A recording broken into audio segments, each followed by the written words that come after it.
to Crimes from the East. I'm host Pia, and with me is Alex. Hello, Alex. G'day, mate. Wait a second. Who is this? Sometimes I can do an Australian accent. From down under in Australia. Why are we talking about Australia, Alex? Please explain. We have apparently a solid listener base in Australia. Yes. So I just wanted to say hello to all of our mates down under. Thank you. I'll try. What do they say? A dingo ate my baby. No. Oh. That was such a sad case, Alex. That was such a sad case. Oh, yeah, I remember. Marmite. Mm. Wait, is that Australian? You know what? I went to Australia when I was a kid, and what I remember above all else was falafel. They had amazing falafel down there. Picture for Australia in Wikipedia is probably falafel, I guess. Yeah, everyone knows you go to Australia for your falafel. Oh, this is going to be embarrassing. I'm definitely not going to listen to this episode, or I'm going to have to skip the intro if you keep any of my very, very shameful attempts at an Australian accent. I'll keep some of it. I feel like I could do a New Zealand accent not bad when I've like listened to it a bit and I mimic it. It's not the worst. To be honest, I don't know what a New Zealand accent is. Like, I'd probably mistake it for something else. It's like a fancy Australian accent. Oh. I used to work with this Kiwi lady. She had a little baby. He was the cutest thing ever. And she meant this as like, he's such a little stinker, but she used to call him a rat bag. And I just loved that. I love this. Rat bag. He's a little rat bag. I definitely have a little red bag at home. I hope she never hears this when she grows up. You sound like you're from Texas. Rat bag. I've got a rat bag. Yeah, so we don't know anything about Australia. We're so sorry about that. Why don't you educate us? Amazing listeners. Down under. Yeah. The only thing I know is that there's like a little war of the mites, the Vegemite and Marmite wars. Oh, yeah. Let me look it up. I don't want to get this wrong. So Yeah. they're always like fighting about which one's the better one. So Vegemite is the Australian one. Okay. And Marmite is the British one. Yeah. I think I have Marmite at home, so I'm so sorry. Are you a fan? I love it. It is so salty. Mm-hmm. And it's got that umami goodness. So I like putting it in roasts and curries and stuff like that. Okay. So you cook with it. Sometimes. Mostly I just put it on toast with butter. Yeah. My salt hit for the morning, raise my blood pressure up a little bit to wake me up. Ooh, another good thing from Australia, Tim Tams. I haven't had those. They're cookies and they're amazing. Oh, haven't eaten those ever. I think there's like marshmallow in the middle of them and they're covered in chocolate. I don't know. I forget exactly what's happening, but they're amazing. They're addictive. That sounds really good. That's exactly my kind of thing. Chocolate. You got me a chocolate. Speaking of chocolate, let's talk about some brown people from India. There's your segue. We did it. We got there. You get the first Crimes from the East segue awards. Da, da, da, da. Thank you. Well, first of all, I want to say thank you to all of our listeners, new and old OG listeners who are here from like episode 1 and everyone that's joined in this week. Thank you so much for listening, especially after our last episode, Disha. It seems like it's been well received and we're so grateful. Thank you so much. It was a very hard case. Thank you. I post on Reddit after every episode. There were lots of comments there, and a lot of people were very happy those guys were dead and shot. And I totally understand that because personally, like we expressed in the Hercules episode, in our heads, we want them dead. We're like, we're going to end you. But in a civil society, you cannot let the wheels of justice be usurped by extrajudicial killings because you never know when it'll stop and when it's misused. Yep. And I guess that's it. That's all I wanted to say. Awesome. Thanks to everyone who listened and supported. Yes. Okay. after that really hard episode last week, I wanted to jump into something that was all murder is hard and bad. And yes, it's difficult to talk about, but this one is so old. It's way back. So that kind of gives us a little buffer because you feel more deeply about something that's happened recently. You can relate to it. It's happened in an environment you can imagine and visualize. But when something's happened like 50 years ago, you're like, sure, someone died, but we can look at it from a slightly detached perspective. Yeah. And so that's what today's case is going to feel like. It's flashback time today. Rewind. That's my rewind sound. We rewind and take a look at a vintage case that was quite the sensational public extravaganza in a time where trial by media was unheard of. Today, that's how most cases play out for the few years before the verdicts come out. Websites, blogs, and whatnot are full of discussions about each case, but back then, that was not the norm. There were very few avenues of discussion anyway. What did you have? Newspapers? Mm-hmm. That's pretty much all you had, or flyers. Letters. Letters, yes. People wrote furious letters to like a group of people. That was their blog medium. But we'll see that in today's case, how it kind of took roots in India. We are going to talk about the Kawas Nanavati case. Wait, is his full name Kawas Nanavati? Why am I so mad at this? Okay, Kawas Nanavati. We are going to talk about the Kawas Nanavati case and the murder of Prem Ahuja. So that's the victim's name, Prem Ahuja. Now this takes place in Mumbai, or Bombay as it was known back in 1959, and that's how I'm going to call it throughout the episode. That's what I like to do. So, that's a long time ago. 1959. When was it? 1959. Our parents were but wee little tykes. Very, very wee. Yes, our parents were probably infants at that point. Mm-hmm. India had just become a republic a mere 12 years ago in 1947. So we were fresh out from under the grasp or the claws of the colonial white devils. Fresh out of the democracy oven. Nice little chapati of democracy. Yeah, nice and puffed up. And so it was a budding nation, still planting seeds for growth and slowly reestablishing its place and identity in the world. 1959 was a happening year.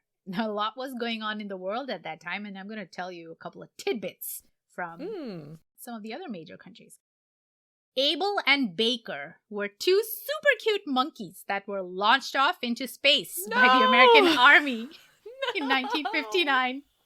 Don't worry. After a 15-minute ride on a rocket, the two are apparently recovered safely from an ocean near Puerto Rico. I don't believe it. I don't believe it either. They said they found them and they were safe. I want to believe it now, actually. You know what? They were safe, Alex. They were safe and they're alive today. They're still alive. They're in an old monkey home and they're, regaling tales about that 15-minute trip around our atmosphere, which was probably clean back then. Oh, yeah. Great visibility.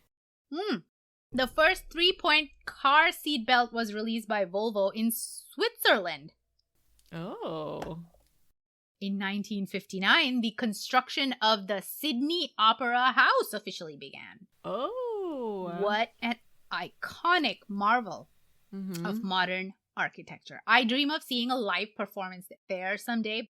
That would be so cool. The plane ride is so long. It's like 24 hours or something, but someday I'll make it happen.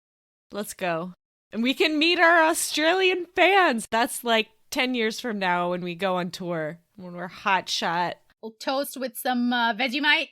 Yeah, some Tim Tams. Tim Tams, yeah. So back in India in 1959, Bajaj Auto got its license to churn out 2- and 3-wheeler scooters. And they later licensed Vespa scooters in India. So we had a bunch of Vespas puttering about. Oh, this was a fancy time. And every middle-class family owned a Vespa and sat on it together. Like all 4, 5, 6 members of the family would be on the bike together at one time. We've done this. Any other Daisy listeners who, lived through that era have done this. The clown car. Yeah, I definitely recall visiting you when I was little and just all of our legs hanging off. Off of one bike. Like the sides. We look like a weird human centipede. Even today, you'll see it in India and, most of Asia and even Africa. I've seen tons of videos where people do that. Necessity. It's out of necessity. Yeah. Safety, who cares? You can die any day anyway, so. YOLO. A sad fact that I learned about Bajaj. They have 10,000 employees, out of which only 51 are women. So, boo, Bajaj? Yeah. Boo? That's pretty sad in 2021. Come on. Yeah. Hire some women. In 1959, the 14th Dalai Lama was exiled from his home in Tibet. Ooh. And he fled to India, along with 80,000 Tibetans, who still call India their second home. I love the way you say Tibet and Tibetans. Tibetans. Tibetans. Oh, Tibetans. Tibetans. That's like the episode of pronunciation. See, apart from native speakers of the language, everyone else is probably saying it totally wrong. So it's fine. Don't think about it too much. So Tibetans in exile in India have been able to preserve their culture and practice their religion peacefully. Mm-hmm. I hope someday they're able to return home and free Tibet. But huge circle back to our case for today. So we are in Bombay in 1959. All of this stuff is happening all over the world. And Bombay is even then a happening and hot city with all the glitz and glam of Bollywood, as well as the growing industries that were cementing its place as the economic and financial part of the country. Yeah. So our case takes place in April.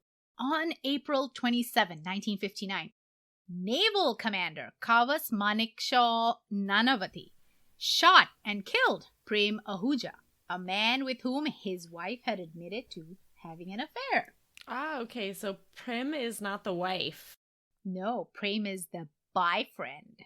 Ooh, the boyfriend? The boyfriend, yeah. Kawas Nanavati was from the Parsi community. Parsis are a Zoroastrian group of people who fled persecution in Persia or Iran and settled in Western India nearly 1,000 years ago. And they are a close-knit community who rarely marry outside of their ethno-religious group. Yeah. Having a small community like that has led to the slow decline of their population in modern times. From the last census, I think there were only 60,000 left in India. I feel like I am just dumb and never knew this, but Freddie Prinze was a Parsi. Freddie Mercury, not Freddie Prinze. Can I just say that all over again so I know it sounds so stupid? Yeah. Freddie Mercury, it turns out, to people who are uneducated like myself, was originally a Farsi. That's right. Is it Farsi or Parsi? Why can't I get this? So Farsi is what the language is called. That's the language. It means from Persia. Okay. I just never realized that he was not just a white British dude. But once I saw it, I couldn't unsee it. I'm like, oh, duh. Look at that mustache. Only an Indian man could have a mustache like this. Well, remember, they are originally from Iran, so he probably still has Y chromosomes from Iran. Yeah, true. However, Iranis are close to us in our DNA. Yeah. Homogeneity or whatever it is, haplogroups and whatnot. They were our original ancestors. So, and that's my opinion. I'm not a scientist. I don't know. But from what I've read, and I love reading about these things. And his name was Farrokh Bulsara. Farrokh Balsara, and his family did live in Bombay. So yes, he was from the Parsi community in Bombay that we are going to talk about today. So Parsis have mostly been a well-educated group who were well-versed in English, especially during the colonial era. So they had a blast. They spoke English, and they kind of did probably feel like they were different from the native population at that time, and they held several favorable positions in colonial India. There are several highly successful Parsi conglomerates in India even today, the most notable of which is the $100 billion revenue worth Tata group or Tata group. Mm-hmm. And generally, Parsis are seen as straight arrows. They're seen as earnest, honest, and upright people who don't cheat or lie. That's the perception of Parsis in India. It's the reputation. Mm-hmm. Yeah. And I just want to lay all of this groundwork to help us understand how the case kind of evolves or devolves. Yeah, okay. So there was back then, and even today, a healthy community of Parsis in Bombay, both affluent Parsis and common folk as well. But generally, they did well. Yeah. Kawas Nanavati was a handsome, 6 feet tall, fair man who certainly caught everyone's attention in every social setting. He hailed from a wealthy Parsi family in Bombay. He was smart, well-educated, and by all means, he was poised for greatness in Bombay society. Remember, these are the nascent beginnings of Bombay, just out of the British rule. So it's a small community. Everyone kind of knows everyone. And the community is even smaller if you look at the well-educated, well-placed professionals in the city. Today, there's millions and millions and millions of them. But back then, there were probably only thousands. Yeah. Okay. Following in the entrepreneurial spirit was probably not the path for Kawas. And so he joined the Indian Navy as a young adult. A noble and prestigious, certainly flashy gig back in the day. Mm-hmm. I mean, come on, have you seen Navy officers in their finery? Yeah. I may be biased, of course, because my father was a naval officer. But you get it, right? Sharp. Great sunglasses. So my dad used to polish his shoes every single night. White shoes. And it's India. So they don't stay white more than like 3 minutes once you step outside your home. Damn. So what a chore, what a task. Ugh, white in India. But it looked really nice. It looked really cool. It still does.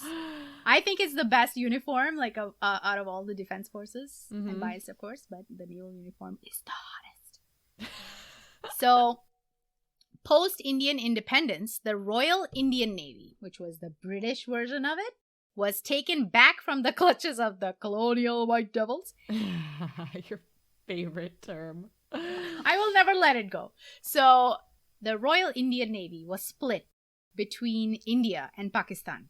Physical material and officers were split between the two countries. So they gave some to Pakistan and some to India. The newly formed Indian Navy was now starting fresh. They didn't have officers because for the nearly 200 years before, the Royal Indian Navy only had British officers in positions of high rank. So weird. I'm not surprised. Yeah, it makes sense. But it's just like, how are you even going to call it an Indian Navy? It's just a bunch of... Goras. Yeah. Yeah, Indians were kept at lower ranks, doing all the hard work. I can't believe how long it was. Yeah, hundreds of years. So till around 1955, all Indian officers received training in England, which I find, again, weird. We kicked you out, but we still come to you for help, and they're okay with it. Mm-hmm. Kawas joined in the late 1940s, and he too was sent off to train at the Royal Naval College in Portsmouth, England. The dashing young man of 24 met a young teenage Sylvia King in Portsmouth. And they fell in love. Whirlwind romance. I mean, I can imagine it. He must have been some dashing naval officer and met her in some of their social clubs back there. They fell in love. They were soon married and they moved back to Bombay after Kawas completed his training there. In quick succession, Sylvia and Kawas had 3 children, settled well into the high-flying naval life in Bombay. Naval life is pretty cool because you get postings in awesome locations, like all by the ocean near beaches and palm trees and whatnot, because they're naval positions. You have to be near the ocean. Yeah. There were tons of parties every other week, social events, fancy dinners, games, a lot of fun events that foster a sense of community. Mm-hmm. And on the fancier formal dinners, officers were all dressed up in their uniforms and the wives are decked up to the max. Wow. In their finest saris and prettiest jewelry.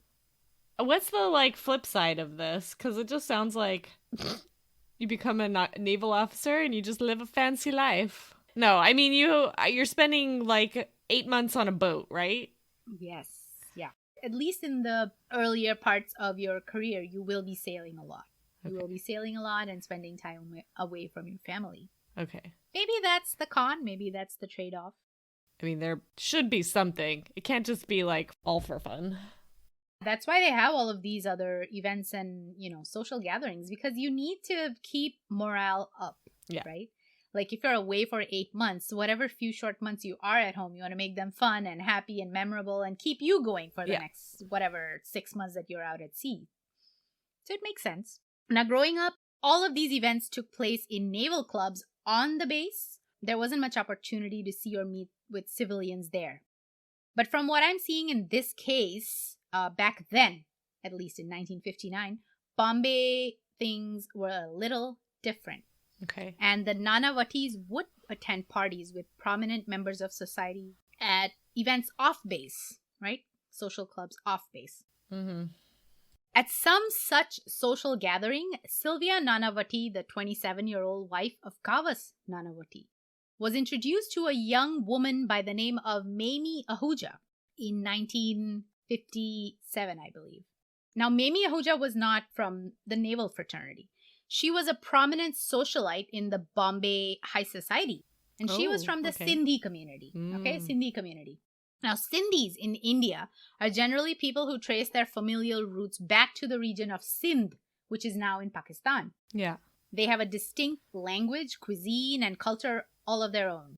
They are typically entrepreneurs and are stereotypically affluent. Obviously, not everyone is, but a lot are. Yeah. Sidebar. Sindh region, the Sindh region is well in the area considered the Indus Valley civilization. Okay. One of the great ancient people of the world. Cool. I feel like our current Desi society sucks so much that it's just... I just rather focus on when we were great once. I don't want to say make India great again, but yeah, we had such great ancestors. I bet they were up to some, weird stuff. Some bullshit. They believed in some, wrong things. Yeah, we don't know what exactly the people were like, but they seem cool. Didn't know about soap. Oh, they knew. They invented soap. Oh. Mm-hmm. Cool. Did you know the word shampoo comes from a Desi word, champu? Champu. Yeah. Yeah? Okay. Mm-hmm. Yeah, we invented shampoo, so... You're welcome, world. Pepper and shampoo. Yeah. Okay. Prem Ahuja and Sylvia hit it off, and they soon became good acquaintances and friends eventually.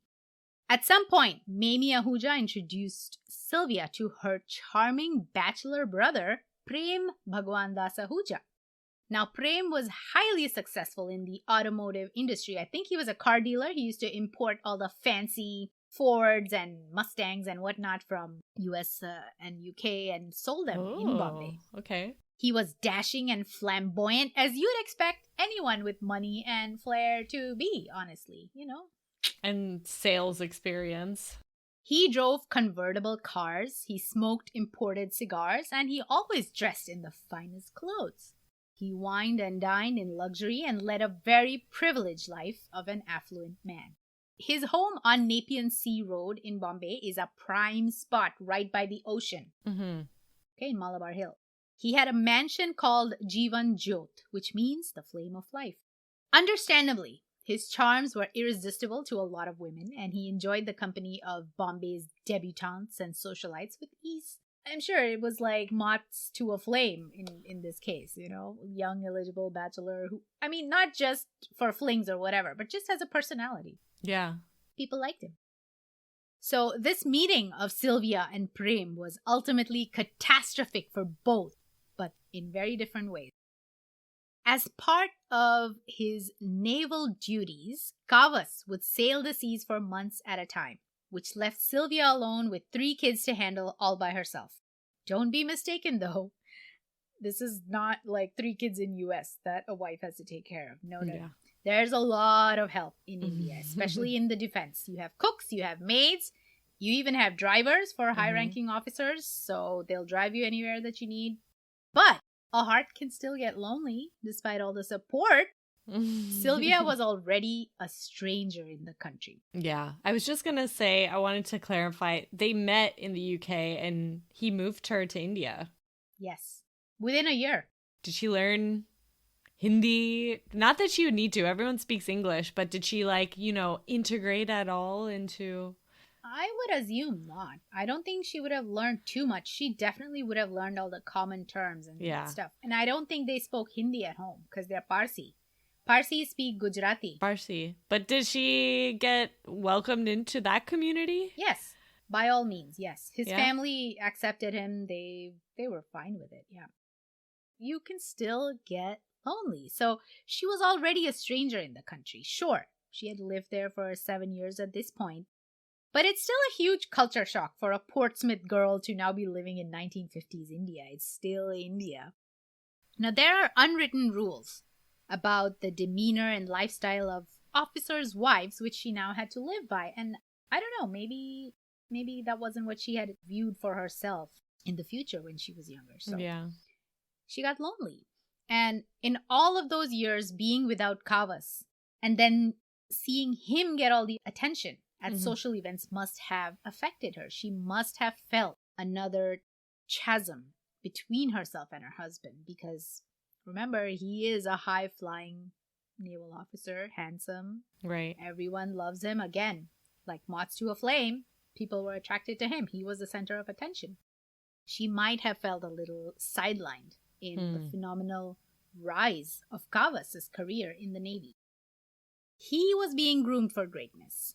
Kawas was known to be a good husband. He was a good father and a good son by all accounts. There is no report or even rumors of any kind of abuse at all. He was, all-round good guy. He was truly an officer and a gentleman of the finest caliber.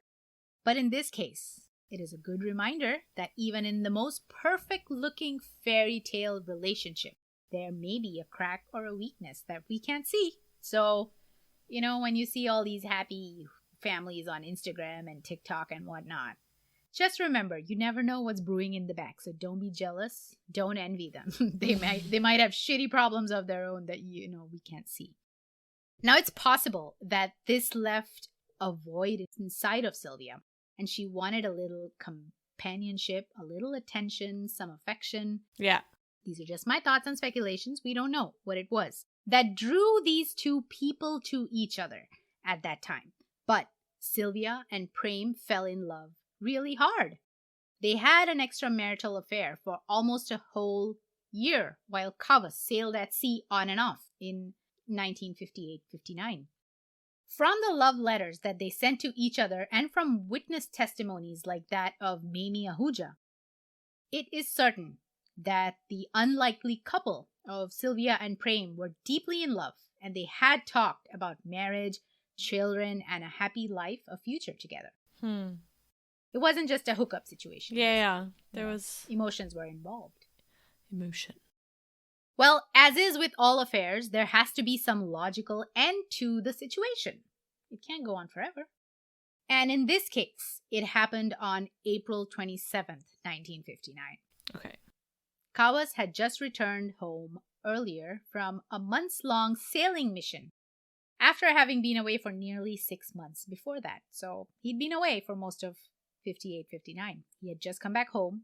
It had been a few days. It was a Monday afternoon. I think he was off duty that day. And the Nanavatis were having lunch as a family together. They had prawn curry and rice. Yum. I don't know why this detail is mentioned everywhere, but it was, and I'm here for it. Yeah, I need some of that in my life. I'm hungry now, but me too. Let's move on. Kawas hugged his wife, but he felt her tense up and flinch at his touch. Afterwards, he asked Sylvia what was wrong. She stayed silent. Kawas questioned her again and asked her if she was unhappy over something. And then he asked her if there was someone else in her life. Okay. Jumped right to that. I guess he knew it was coming. To this, Sylvia nodded in agreement. Kawas was upset, but somehow he guessed and he asked if it was Prem Ahuja, to which she nodded in the affirmative. He was understandably flustered, and he said that he would go confront Prem right away. Sylvia asked him not to, and it seemed that Kawas had agreed at that point to just let it go for a while. He said they would talk about it tomorrow. They had plans for the day, and they wanted to go ahead with them as planned. So pretending as if nothing had happened, Kawas took Sylvia and their kids to see the movie Tom Thumb in the theater. He dropped them off, and he promised to come pick them up at 6 p.m. And then, with a cool, calm, and collected demeanor, Kawas Nanavati drove to his docked ship, the INS Mysore. So his ship, the INS Mysore, was docked in Bombay at the Naval dockyard. Okay. So he went on his ship, and he signed out and took charge of a .38 caliber Smith & Wesson revolver with 6 cartridges. Now, he stated the reason for needing the revolver as a safety measure while traveling to Ahmednagar later that day. That's the official reason he gave. That's weird. I don't know if that's allowed today. If commanders or captains can just check out guns because they're traveling somewhere. Seems like not really a reason. Maybe it was like more dangerous too, a bit. So when you're on the road, you have more reason to need it. Yeah. Yes, possible. Kawas then drove straight to the office of Prem Ahuja, and he inquired after him with the manager. Prem was not in the office, so Kawas then drove straight to Prem's home, Jivanjot, the posh building in Malabar Hill, where Ahuja siblings resided. Kawas rang the bell, asked for Prem, and when he was told ki sahab bedroom mein hai, which means sir is in his bedroom, he headed straight up the stairs to confront Prem. He saw Prem freshly showered, combing his hair in front of a mirror, dressed only in a towel wrapped around his waist. Now, that is when 3 shots rang out in Jivanjot, which ironically translates to flame of life. That afternoon, Prem Ahuja's flame of life was extinguished by the actions of an enraged husband. Now, the entire duration of Kawas' entry and exit from Jivanjot lasted a mere 2 to 3 to 4 minutes. That's it. Super fast. Came in, went up, blah, blah, blah, bang, bang, bang, and he left. Now, after shooting Prem, Kawas reported his offense to the Naval Marshal Provost. I suppose that's the officer in charge of military law and order. Yeah. As per the Constitution of India, all matters involving defense officers will be tried in naval courts, like they'll be court-martialed.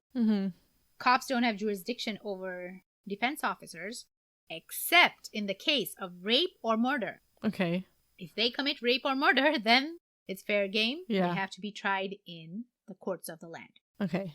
And so Marshal Samuel made a call to the Bombay CID branch of the police and reported the crime to Inspector Lobo. Kawas drove himself to the police station and he surrendered to Officer Lobo. He admitted to killing Prem Ahuja, and he was questioned with much respect and courtesy, which is typically not shown to other criminals or suspects by the police. This whole story just is straight out of like some new wave, like, you know, everything's just so sophisticated and like it's very black and white film. Shiny hair, soft light, jewels. Everything just works out. Everything is smooth sailing. Even when you kill someone. Smooth sailing. Smooth sailing.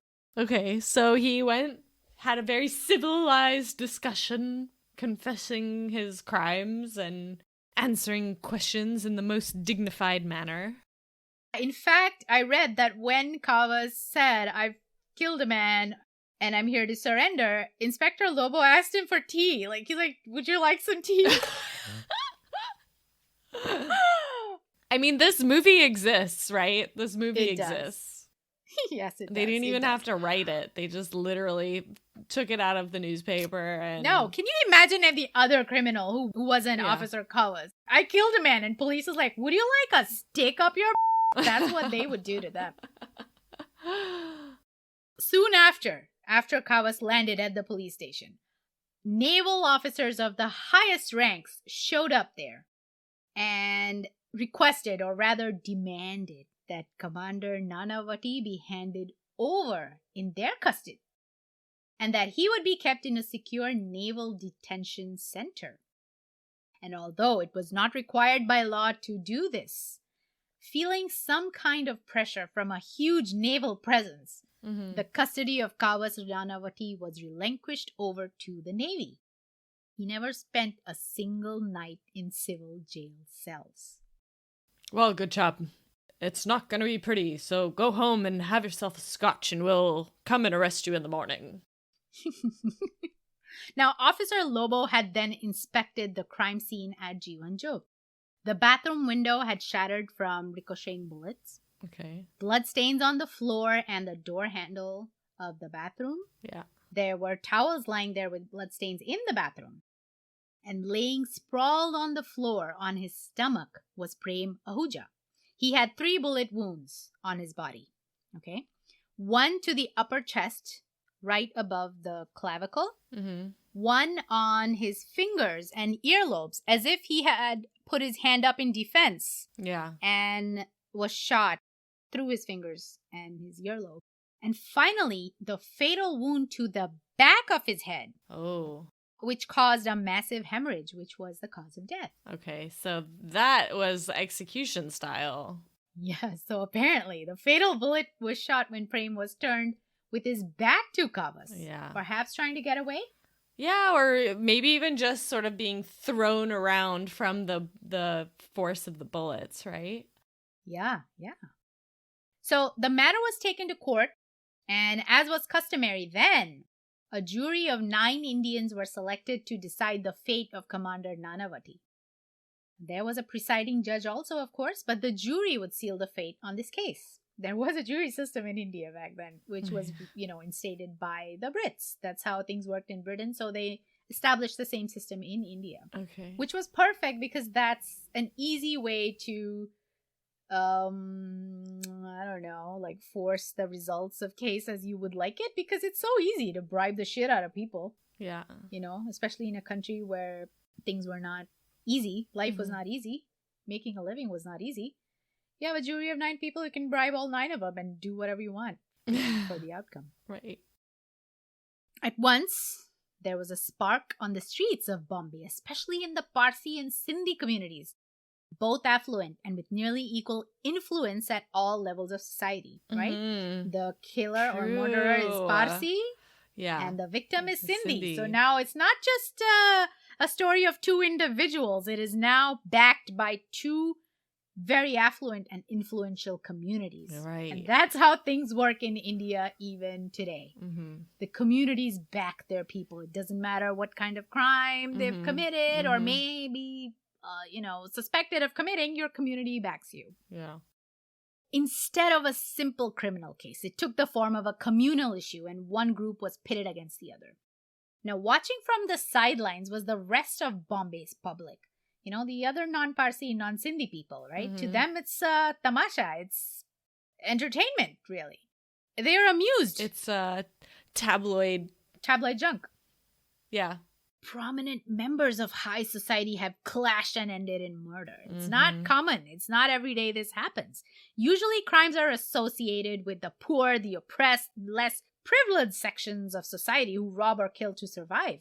Yeah. But here, it was not out of necessity or any kind of, monetary desperation. It was out of anger, vengeance, and even a matter of honor. So it's almost comical to them. You have money, you have power, what the why are you, killing people? You don't need to do any of this shit. People couldn't understand. It's like us watching the Kardashians or whatever today. Kanye, kill. Who's Kim dating now? Whatever. That weird looking dude. Peter. Oh, that hot fellow. Well, people think he's hot. Is he though? Not to me. He just looks dirty. Aw, he's sick. He's really sick. What's his name? Pete? He's sick? Oops. Pete? Adam? Pete? What? Pete? We're old. So yeah, whatever. It's like watching the Kardashians or some other trash show about the rich and the famous because we can't relate to it. And it's amusement for us. It's like, wow, look at these weirdos. They have everything we possibly could think of in this world. And they still have these kind of shitty problems, which means life for us isn't that bad after all. Right. So the upper echelons of Parsi community got together and they supported the Nanavati family. They appointed one of the top lawyers in the country to defend him. His name was Karl Kandalawala. Kandalawala. He was an ex-Air Force pilot who had turned into a lawyer. Okay. And at that time in his career, he had never lost a case. They got the best of the best. The prosecution was led by a state-appointed lawyer, as usually is, right? Mm-hmm. Was Mr. Trivedi. However, the Sindhi community wanted to assure the best legal representation to get justice for their beloved Prem. And so they retained the services of perhaps the most famous criminal lawyer in India in this century. Okay? Who dat? Yeah, Mr. Ram Jethmalani. Ramjit Malani. Back then, he was still kind of establishing his name. He was young, but he was up and coming, and his name was making the rounds as, you know, the next big lawyer. He was acting as a consultant to the public prosecutors. Okay. Right? He's a private lawyer. Mm. If we go by what was written about all these court cases, it was Mr. Jethmalani who was pulling the strings and making all the decisions behind the scenes, kind of like a puppet master. Yeah. And the prosecutor was following his lead. Okay. Apart from all this star-studded legal counsel, however, there was a third protagonist in this case, and that was the secret weapon. The local tabloid called the Blitz, which was owned by a fearless and shrewd newsman, a Parsi gentleman called Rusi Karanjia. Uh-oh. He's going to be biased. Uh-huh. Yeah, clearly. In a strategic move way ahead of its time and ahead of his peers in the news industry, Rusi Karanjia realized that the power of the tabloid press was insurmountable. Untapped, yeah. He was determined to shape the public's narrative with a version of the truth, and even a little untruth, that would project Kawas as a man who had no choice but to vanquish the philandering playboy Prem Ahuja, who had entrapped impressionable, gullible Sylvia into adultery, while the naval hero served the nation. Sounds different when you say it that way, right? He who controls the narrative controls the people. The truth was that Prem and Sylvia were very much in love. Adulterers? Yes. Wrong? Yes. But they were trying to figure out how to be together, right? It wasn't a devious game that they were playing to spite Kawas. Yeah. It happened. It's emotions. We're humans. It happened. And it sounds like she came clean pretty quickly, right? They were having an affair for a year, but she told him she didn't have to, because he would be sailing for years to come. Right? Yeah, that's the thing. Yeah, I don't know. They could have gone around doing this for years and years ahead, right? But she didn't, because that's not what they wanted for themselves. Right. They probably had regret, and they wanted to fix it. They wanted to make it right. Yeah. Okay, so it looks like this episode went on for a little too long, so I'm cutting it short right here. But then we're going to catch right up with what happens in the court case, what was the verdict, and what happened after the verdict. Where did the Nanavatis land up? If you want to find out more, definitely catch up with us for part 2 of the Nanavati Blitz on Crimes from the East, your Desi True Crime podcast with a little masala and spice. Namaste.